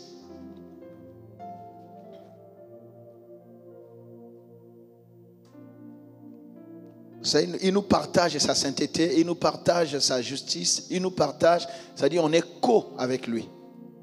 Amen. Voilà. On partage tout avec lui de tout ce que le Père lui a donné. Sa position, il nous la partage. Nous sommes assis avec lui. Amen. Sa richesse, il nous la partage. Sa sainteté, il nous la partage. Sa justice, il nous la partage. Donc, on est en communion avec lui. Un autre avantage, l'unité de tous les croyants. Le fait d'être en Christ fait que nous devenons un. Pourquoi on devient un? Mais parce qu'en Christ, il n'y a plus ni homme ni femme. Il n'y a plus du nord, du sud. Il n'y a plus de tribalisme. Il n'y a plus ça. Nous devenons un. Est-ce que nous comprenons, bien-aimés? Est-ce que nous comprenons cela, bien-aimés? C'est pour ça que dans cette église, si j'attrape quelqu'un dans l'histoire de Obiso Batoaboye, je vais te faire passer devant, tu vas nous expliquer ça et nous montrer ta Bible. Amen. Ici, il n'y a pas de problème de nationalité ici. Il faut laisser ça aux gens qui n'ont pas encore bien lu la Bible. Quand tu as le Saint-Esprit, tu n'as pas ça. L'évangile n'est pas sectaire. Amen. Nous sommes une famille en Christ. Il a dit, je veux qu'il soit un comme je suis un avec toi. C'est la prière sacerdotale de Jésus dans Jean 17. Est-ce que nous comprenons cela, bien-aimés? Donc, l'unité des croyants. Vous verrez ça, Galates 3, verset 28. Et cette unité est verticale, c'est-à-dire avec Dieu, et horizontale avec les autres croyants. Quand on est un avec Christ, alléluia, on aime Dieu, vertical, et on aime son prochain. Alléluia. Dernière bénédiction, la victoire. La victoire.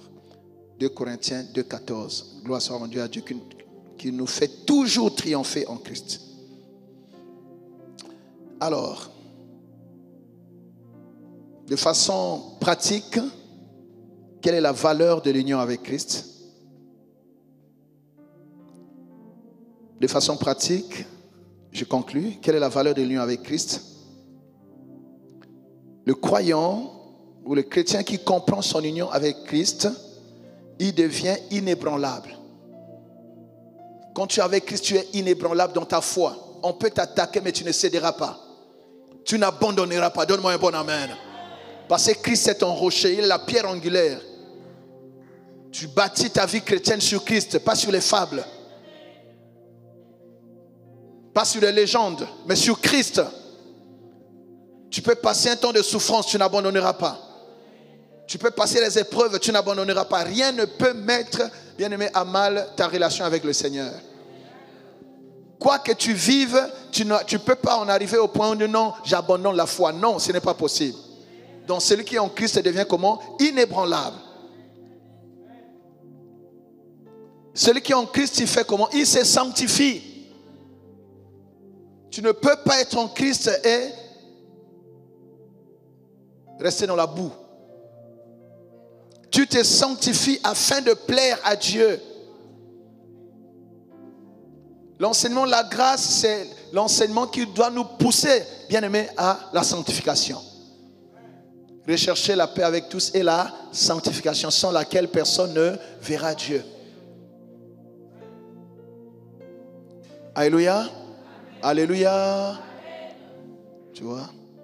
Donc, celui qui comprend son union avec Christ, il se sanctifie afin de plaire à Dieu et de ne pas attrister le Saint-Esprit par lequel nous avons été scellés dans le Seigneur. Le Saint-Esprit ne quitte pas le croyant, mais s'il est attristé, bien aimé, il ne fera plus rien dans ta vie. Une vie chrétienne sans Saint-Esprit, c'est une vie chrétienne atone, ça n'y a rien. Tu ne peux rien avoir. Quelqu'un m'entend? Philippiens 2, 13. Jean 3, 3.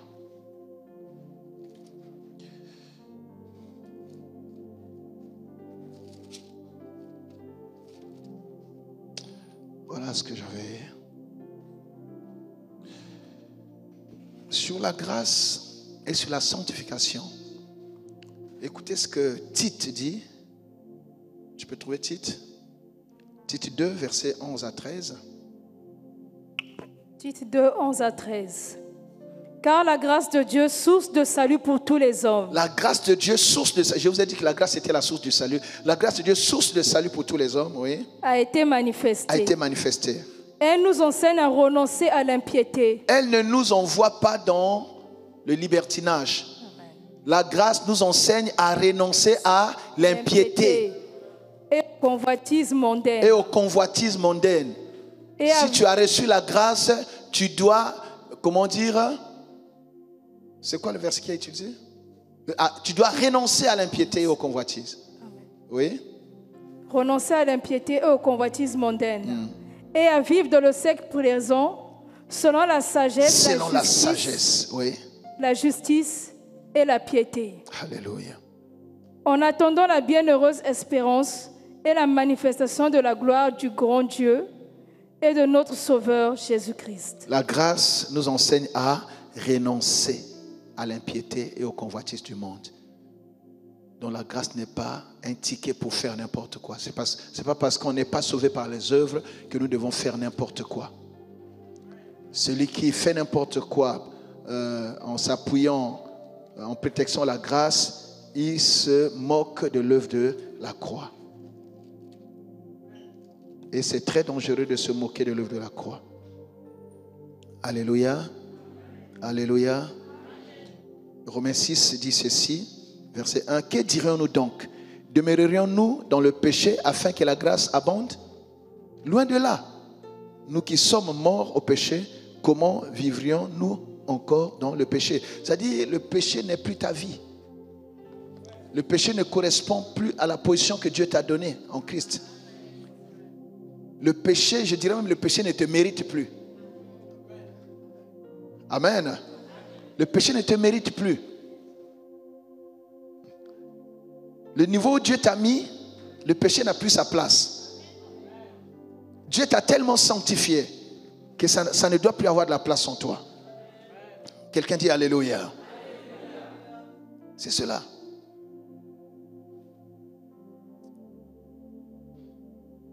Dis au nom de Jésus, mon Seigneur, mon Dieu, j'ai compris ce matin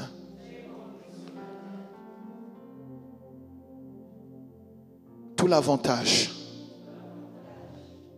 que j'ai obtenu d'être en Christ. Ma vie n'est plus la même. Je ne m'appartiens plus.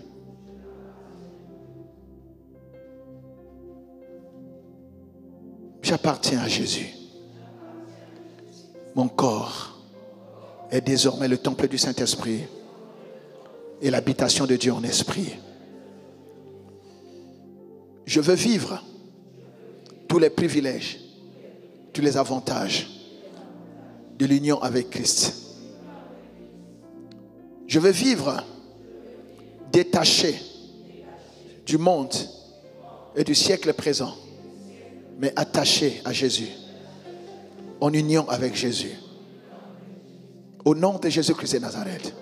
Saint-Esprit, aide-moi à vivre dignement mon union avec Jésus, dans l'obéissance, dans la crainte de Dieu, dans la joie du salut et dans le témoignage du Saint-Esprit que je suis enfant de Dieu.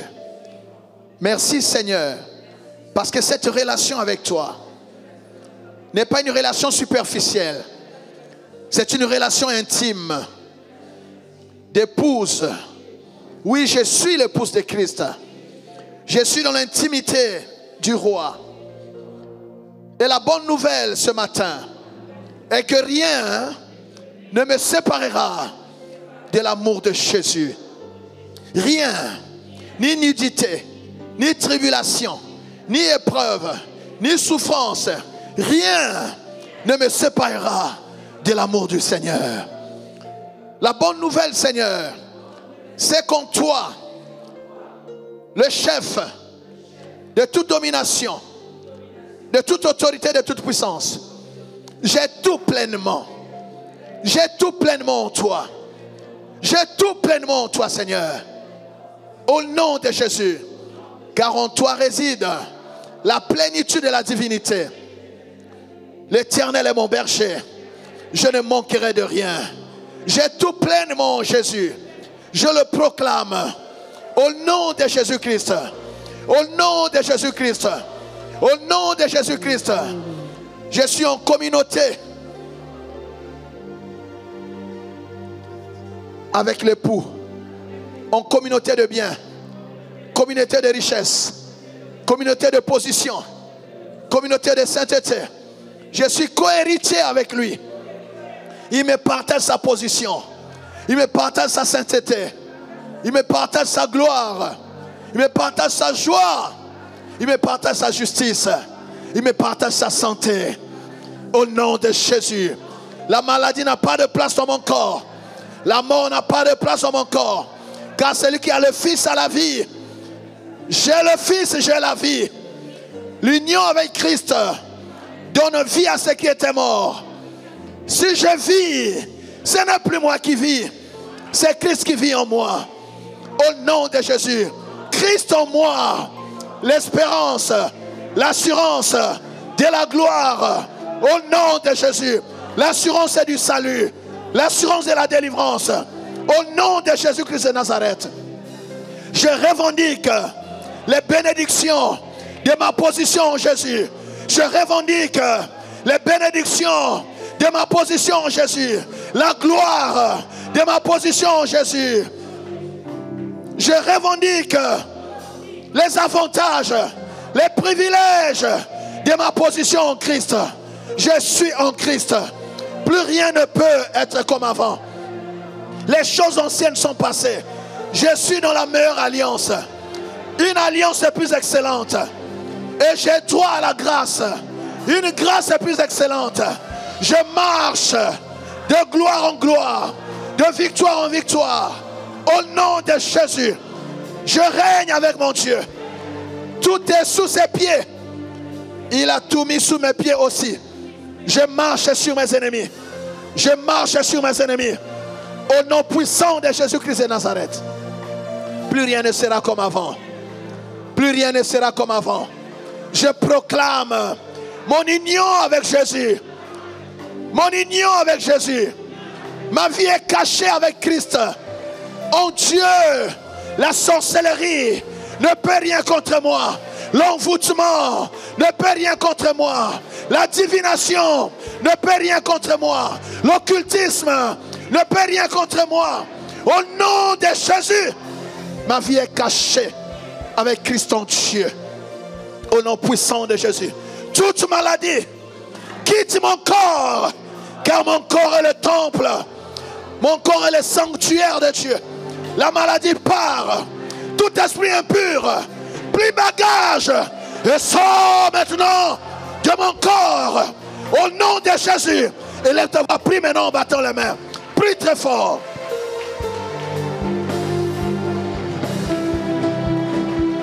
Proclame que tu es en union avec Jésus. L'amour de Jésus-Christ,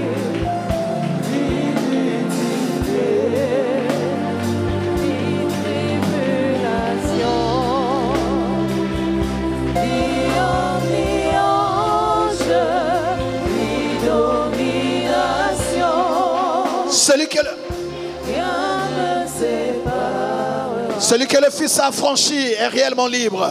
Dis, je suis libre. Dis en Jésus, je suis libre. Dis en Jésus, je suis libre. Les chaînes sont rompues. Les liens sont coupés. Je prends mon envol. Tel il est, tel je suis. Au nom de Jésus. C'est le temps de mon ascension. C'est le temps de mon ascension. Je monte à tous égards. Je monte dans la foi. Je monte dans la connaissance de Dieu. Je monte dans mon travail. Je monte dans ma vocation. Je monte dans mes activités. Au nom de Jésus. Monte maintenant, monte. Proclame cela au nom de Jésus.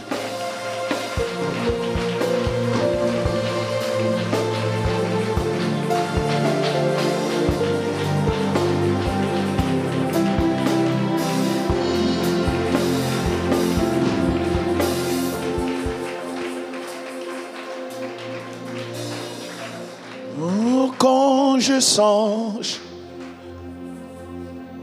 Au divin mystère, que Dieu si grand ait pu penser à moi, que son cher Fils est devenu mon frère, et que je suis l'héritier du grand roi. Oui, Jésus est ton frère. Tu es héritier du grand roi, tu es co-héritier avec Christ. Je prie que toutes les bénédictions de cet enseignement soient ton partage. Au-delà de ce qui a été dit, vis les bénédictions de ton union avec Christ. Je dis, vis les bénédictions de ton union avec Christ. Tu n'es plus seul, tu n'es pas seul. En sortant de ces lieux, cette évidence doit être en toi. Tu n'es plus seul, tu n'es plus seul. Jamais tu ne seras plus seul. Jamais plus jamais tu ne seras plus seul. Au nom de... Que le Seigneur vous bénisse et qu'il bénisse sa parole. Acclame bien Jésus. Amen.